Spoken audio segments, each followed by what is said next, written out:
2019 අහලා තියෙන වර්ගජ සමීකරණ ආශ්‍රයෙන් අහලා තියෙන ගාන කතා කරන්න යන්නේ නම් ළමයි හැමෝටම 2019 හරි අරය ඒකක ඉස්සු දන්න අරය කියන්නේ මොකක්ද යම් කේන්ද්‍රයක් ඛණ්ඩයක අපි කියනවා මේකේ මෙතන ඉඳන් මෙතනට දිග එනම් කේන්ද්‍රයක් ඛණ්ඩයේ මෙතන ඉඳන් මෙතනට කියන දිග තමයි විස්කම්භය කියලා කියන්නේ නම් ගමන් විස්කම්භය හරියටම දෙකට බෙදෙන රේඛාවට කියනවා දෙකට බෙදෙන රේඛාවෙන් හරි මැද ඉඳන් පරිධිය දෙන රේඛාව හරි මැද ඉඳන් පරිධිය දෙන රේඛාව මොකද කියන්නේ අරය කියන්නේ එතකොට අරය කියලා කියන්නේ ප්‍රගාණ කියලා තියෙනවා අරය එකක x එනම් අර්ධ වෘත්තයකින්ද අර්ධ වෘත්තය සමග එක කේන්ද්‍රීය සහ එක කේන්ද්‍රික එකම කේන්ද්‍රය පිරනවා කියලා කියන්නේ b හරිනේ ඒ කියන්නේ a නම් අර්ධ වෘත්තයේ කේන්ද්‍රය කියන්නේ මෙතන b නම් කේන්ද්‍රික ඛණ්ඩයේ කේන්ද්‍රය කියන්නේ මෙතන හරි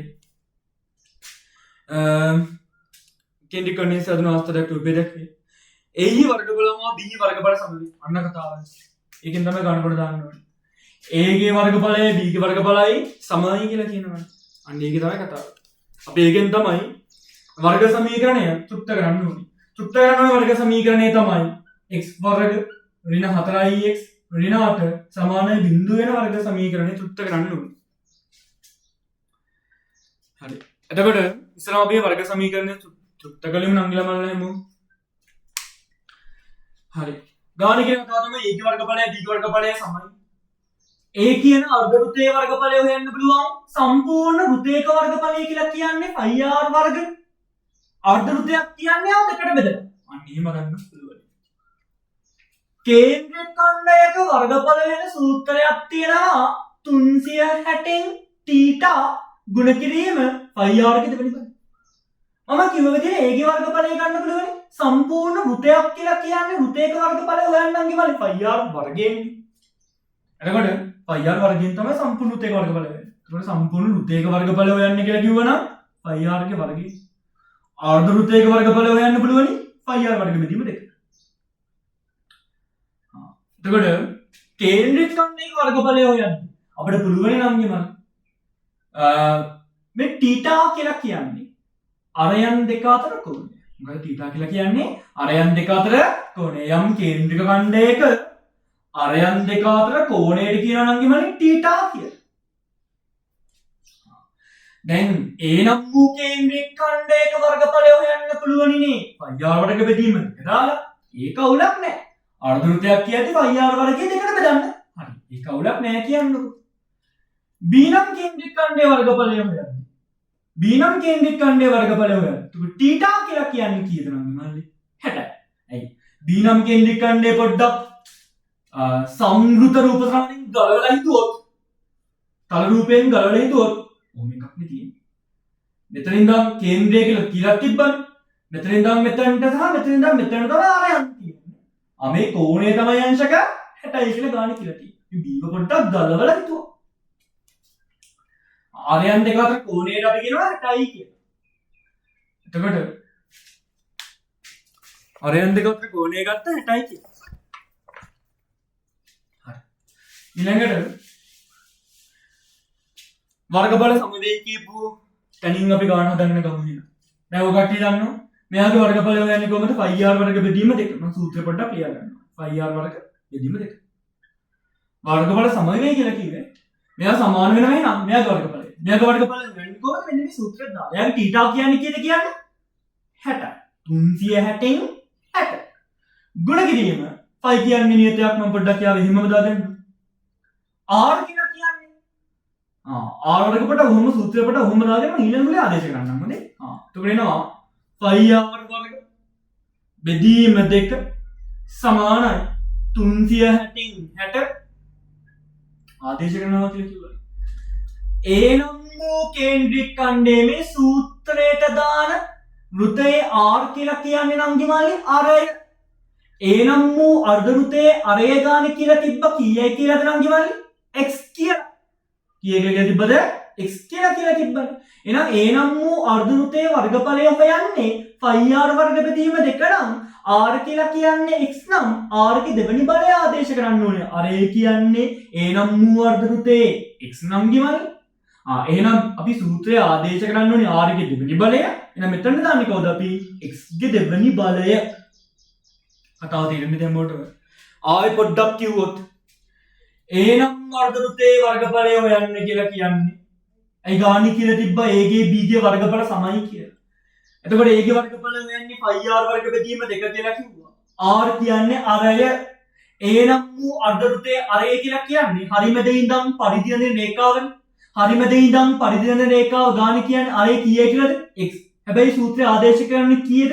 r ගේ වර්ගය. එහෙනම් x ගේ දෙවෙනි බලය. 360 θ කියන්නේ 60. phi ඔකට මම පොඩ්ඩක් එහෙමම ගන්නම්. r වර්ග කියලා කියන්නේ b ගේ අරය. හොඳට හිතන්න. අපි දන්නවා යම් අර්ධ රුතයක හරිමැද ඉඳන් පරිධි වෙන රේඛාව අරය. හරි මැද ඉඳන් පරිධි වෙන රේඛාව අරය මෙයත්තරයක්. එහෙනම් මෙයා x නම් මෙයත් මොකක්ම වෙන්න ඕනේද? x. දැන් යමු රූපසරහනට. මෙතන ඉඳන් මෙතනටත් x නම් මෙතන ඉඳන් මෙතනටත් මොකක් වෙන්න ඕනේද? x නම් ගිමල්. හැබැයි එයාගේ අරය කේන්ද්‍රික කණ්ඩය අරය කියලා කියන්නේ මෙතන ඉඳන් මෙතනට දිග. මෙතන ඉඳන් මෙතනට x නම් මෙතන ඉඳන් මෙතනට 4 නම් සම්පූර්ණ අරය කියලා කියන්නේ නම් ගිමල්ලි x ධන 4. ආයෙත් මෙතන ඉඳන් මෙතනට දිගත් මෙතන ඉඳන් මෙතනට දිගත් b නම් වූ කේන්ද්‍රික කණ්ඩය දිහා බැලුවට පස්සේ සමයි. මම මේක ගලවලා විදිහට තුවන්නේ b නම් වූ කේන්ද්‍රික කණ්ඩය මෙතන ඉඳන් මෙතනට තියෙන දුරමයි නම් ගිමල්ලි මෙතන ඉඳන් මෙතනට තියෙන්නේ. ඒක තමයි අරය කියලා කියන්නේ. මෙතන ඉඳන් මෙතනට x මෙතන ඉඳන් මෙතනට 4යි නම් මේ සම්පූර්ණ දිග එනවා. එහෙනම් අපිට ගන්න පුළුවන් මේක අරය කියලා කියන්නේ x ධන 4 ඊ දෙවෙනි බලය. දැන් මේක සුළු කරලා දෙනම් ගිමල්ල අපිට කරන්න පුළුවන් මෙතන තියෙන්නේ බෙදීමක් ගුණ කිරීමක් තියෙන අපිට පුළුවන් පද කපන්න. කපන්නේ කොහොමද? මේ බිඳුව කැපිලා ගියා 6 වරක් 1යි 6 වරක් 6. බෙදීමේ දෙකක් සමාන කිරීමෙන් එහා පැත්තට යනවා ගුණ කිරීමේ දෙකක් වෙලා. මේ බෙදීමේ දෙක යවනවම සමාන කිරීමෙන් එහා පැත්තට ගුණ කිරීමේ දෙකක්. ඉන්නේ කවුද එතකොට? phi x ගේ දෙවෙනි බලය සමානයි phi වතාවක් x ධන 4 දෙවෙනි බලය බෙදීම 6. මෙතන බෙදීම දෙක සමාන කිරීමෙන් එහා පැත්තට ගියා ගුණ කිරීමේ දෙකක් වෙලා යවුවා. දෙවරක් 1යි දෙවරක් 3යි. මේ තුන කෙලින්ම මේ පැත්තට දාගන්නවා. මේ ෆයිට මේ ෆයි කැපිලා යනවා. බෙදීම තුනක් සමානකම එහා පැත්තට 3x ගේ දෙවෙනි බලය සමානයි x ධන 4 දෙවෙනි බලය. හරි නේද? හරි. දැන් අපිට මේව සුළු කරන්න පුළුවන්. මේව සුළු කරන්න පුළුවන්. 3x ගේ දෙවෙනි බලය එහෙම්ම මෙන්නවා. මේව සුළු කරන්න පුළුවන් වර්ගායිතේ පළමු පදයේ වර්ග මැද ලකුණ දෙක වතාවක් පද දෙකේ ගුණිතය දෙක වතාවක් පද දෙකේ ගුණිතය දන අගපදයේ වර්ග. අගපදයේ වර්ගය කියන්නේ 4 වර්ග. 3x ගේ දෙවෙනි බලය සමානයි x ගේ දෙවෙනි බලය දන 8යි x ධන 10. දැන් ඔප්පු කරන්න මම මේ පද ඔක්කොම මේ පැත්තට කරනවා. 3x ගේ දෙවෙනි බලය ධන x වර්ගයක් ඍණ x වර්ගය වුණා සමාන කිරීම එහා පැත්තට ඇති. ධන 8ix ඍණ 8ix වුණා ධන 16 ඍණ 16 වුණා. මේ පැත්තේ කවුරුත් නැහැ බිඳුව. 3x වර්ගයෙන් x වර්ගය අඩු වුණාම 2x වර්ග ඍණ 8ix ඍණ 16. නංගිවල ඔප්පු කරන්න ඕනේ වර්ග සමීකරණ x වර්ගයේ සංගුණකය 1. මෙතන වෙලා තියෙන්නේ 2. මුළු සමීකරණෙම දෙකෙන් බෙදාගෙන යමු. x වර්ග ඍණ 4ix ඍණ 8 සමාන 2. අස්සෙන් ඔප්පු කරා. වර්ගඵල සමගරලා අදාළ වර්ගජ සම්බන්ධතාව ලස්සනට තෘප්ත කරා. හරි. කරේ මොකද්ද? a ගේ වර්ගඵලය b ගේ වර්ගඵලය සම කරා. a ගේ වර්ගඵලය හේුවේ කොහමද? අර්ධ රුතයක්. රුතයකින් භාගයක්. රුතයක වර්ගඵලය හොයන්නේ phi r ගේ දෙවෙනි බලය නම් a ගේ වර්ගඵලය හොයන්නේ අර්ධ රුතයක් නිසා phi r ගේ වර්ගයේ බෙදීම 2. b කියන්නේ කේන්ද්‍රික ඛණ්ඩයක්. කේන්ද්‍රික ඛණ්ඩයක වර්ගඵලය හොයන්නේ 360න් θ ගුණ කිරීම phi r ගේ දෙවෙනි බලය. θ කියන්නේ අරයන් අතර කෝණය. 60 ආදේශ කරා. ඒක බෙදීම ගුණ කිරීමක් තියෙන පද කපලා දැම්මා අපි. මේ ෆයිට මේ ෆයි කපලා දැම්මා. බෙදීමේ තුන සමාන කිරීම මේ පැත්තට ගත්ත ගුණ කිරීමේ තුනක් වෙනවා. වර්ගායතය සුළු කරගත්තා. පළමු පදයේ වර්ගය පළමු පදයේ x නිසා එයාගේ වර්ගය මැද ලකුණ ධන නිසා ධන ලකුණ දැම්මා. දෙක වතාවක් පද දෙකේ ගුණිතය. දෙක වතාවක් පද දෙක කියලා කියන්නේ අදාළ වර්ගායතයේ ඉන්නේ 4x නේ 4x වනේ. එහෙනම් 4 ගුණ කරලා x කින් එයා ගුණ කරලා දෙකේ. දෙක වතාවක් පද දෙකේ ගුණිත අගපදයේ වර්ගය. නංගිලා මල්ලාට මේක තව විදිහකට සුළු කරන්න පුළුවන්. මොකක්ද ඒ ක්‍රමය? x ධන 4යි දෙවෙනි බලය මම කලින් වීඩියෝ එකෙත් කිව්වා. එයාව ලියා ගන්න පුළුවනි x ධන 4 ගුණ කිරීම x ධන 4 කිය. මේ සූත්‍රයේ නංගිලා මල්ලාට අවුලක් ගියා නම් පළමු පදයේ වර්ගයේ මැද ලකුණ දෙක වතාවක් පද දෙකේ ගුණිතන අගපදයේ වර්ගය කියන දෙක වතාවක් පද දෙකේ ගුණිතයද අගපදයේ වර්ගය කියන සූත්‍රය පොඩ්ඩක් අවුල් ගියා නම් ඔය නංගිලා මල්ලාට සුදු කරන්න පුළුවන් x ධනයේ 4 x ධන 4 වර්ගය කියලා ලියන්න පුළුවන් අපිට x ධන 4 ගුණ කිරීම x ධන 4 කියලා දැන් ඊතල ක්‍රමයෙන් සුළු කරන්න පුළුවන්. ඒත් එන්නේ ඒකම තමයි. x වර්ග 4x 4x ධන 10 x වර්ග ධන 8x ධන 10 ඒකම තමයි ඉන්නේ. ඊතල දාලා පැත්තකින් සුළු කරලා උත්තර ගන්න පුළුවනි සූත්‍රය පොඩ්ඩක් අවුල් ගියා නම්. හරි. නංගිලා මම ගානම කන්නම් තන ඉහාට චුට්ටක්. එතන ඉහාට කියලා තියෙන්නේ මොකද්ද? x ට ගත හැක්කේ එකම එක අගයක් පමණ එකම එක අගයක් පමණක් බව හේතුව හිත පෙන්වන්න කියලා කියනවා.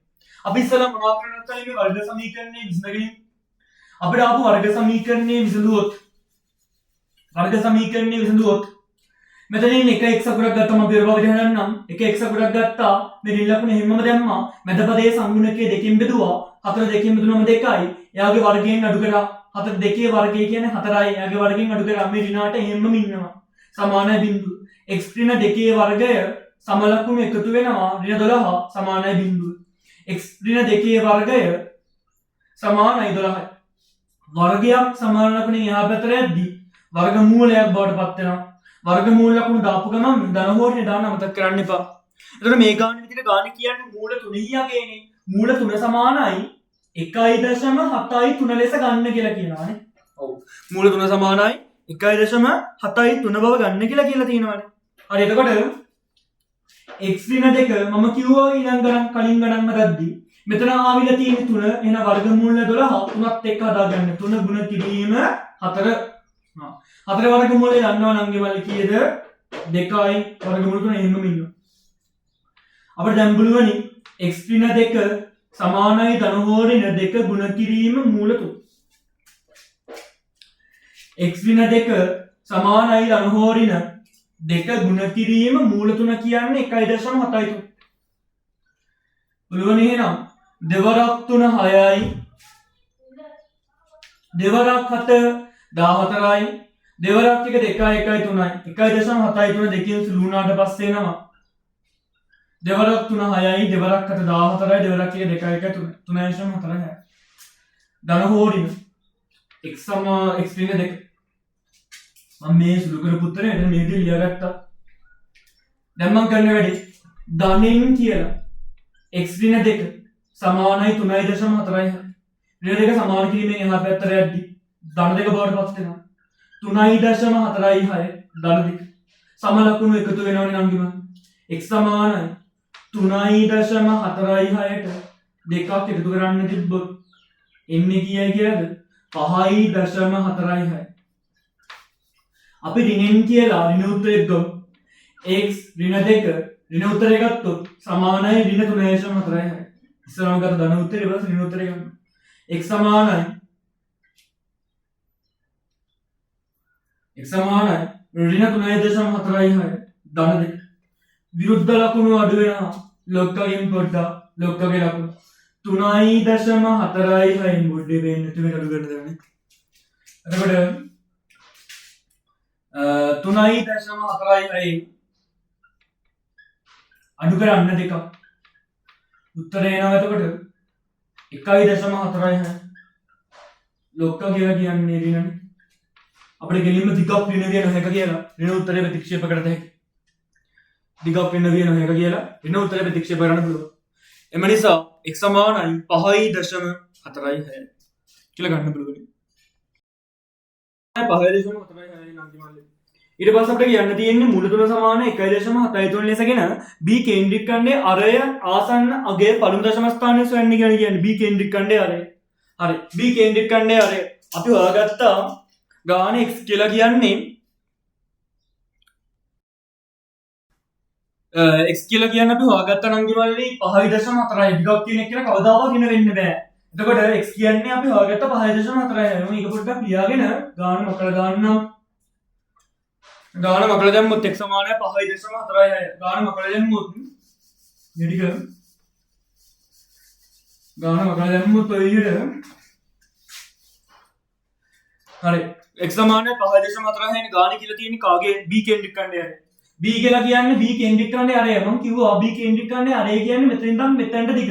මෙතන ඉඳන් මෙතනට x නම් මෙතන ඉඳන් මෙතනට කියන්නේ x ධන 4. එහෙනම් b කේන්ද්‍රික ඛණ්ඩය අරය කියලා කියන්නේ x ධන 4යි.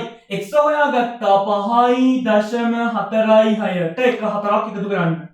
එතකොට එනවා b කේන්ද්‍රික ඛණ්ඩය අරය නම් කිව්වනේ 5.46ට එකතු කරන්න 4ක් 6යි 4යි 9.46 කියලා.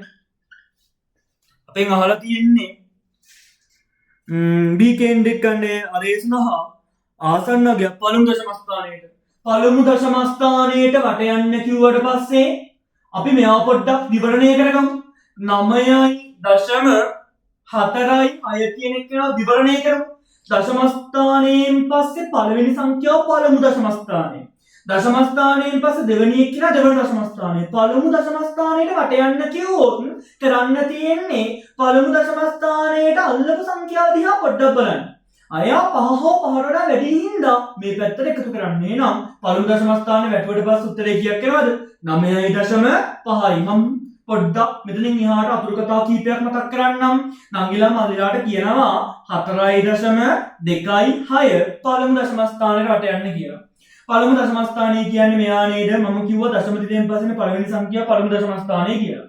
පළමු දශම ස්ථානයට වට යන්න කිව්වොත් කරන්න තියෙන්නේ පළමු දශම ස්ථානයේ ගාවට ගිහිල්ලා අල්ලපු සංඛ්‍යාව. කියන්නේ මෙයා දිහා බලන්න. අල්ලපු සංඛ්‍යාව දිහා බලලා මෙයා 5 හෝ 5ට වඩා වැඩි නම් විතරක්. ඒ කියන්නේ 6 කියන එක 5ට වඩා වැඩිනේ. එහෙනම් මෙතනට එකක් එකතු කරන්න. උත්තරය 4.3යි. පළමු දශම ස්ථානයේ කියද්දි පළමු දශම ස්ථානයේ වට යන්න කියද්දි අපේ උත්තරය 4.3 කියලා 3යි. තව එකක් බලගන්න.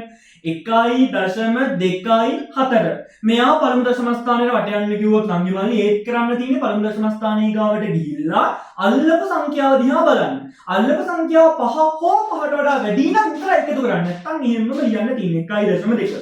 පළමු දශම ස්ථානයේ කිව්වොත් ඔයා ලියන උත්තරේ තියෙන්නේ පළමු දශම ස්ථානයේ පස්සේ ඉලක්කම් 1යි. දශම ස්ථාන දෙකට වට යන්න කිව්වොත් ඔයා ලියන සංඛ්‍යාවේ තියෙන්න පුළුවන් වෙන්නේ දශම ස්ථානයේ පස්සේ ඉලක්කම් 2යි නංගිමල්ලි. අන්තිම තව ගානක් කතා කරන්නම් මුල්වට දාගන්න හරිම ලේසි. 4.75 පළමු දශම ස්ථානයේ වට යන්න කිව්වොත් කරන්න තියෙන්නේ පළමු දශම ස්ථානයේ ගාවට ගිහිල්ලා අල්ලපු සංඛ්‍යාව දිහා බලන්න. එයා 5 හෝ 5ට වඩා වැඩි නම් 5 හෝ 5ට වඩා වැඩි නම් කියලා කියන්නේ. එතකොට අතරම 5නේ තියෙන්නේ. එහෙනම් 5 හෝ 5ට වඩා වැඩි නම් මෙතන එකක් එකතු කරන්න. උත්තර එනවා 4.8යි කියලා. උත්තරේ කීයක් එනවද? 4.8යි කියලා. ওই විදිහට නම් ගිමල 2019 ගානක් හත්ලි ඉවර කරනවා. ඊළඟ අපි කතා කරන්න යන්නේ 2018 කිය අවුරුද්ද ගාන.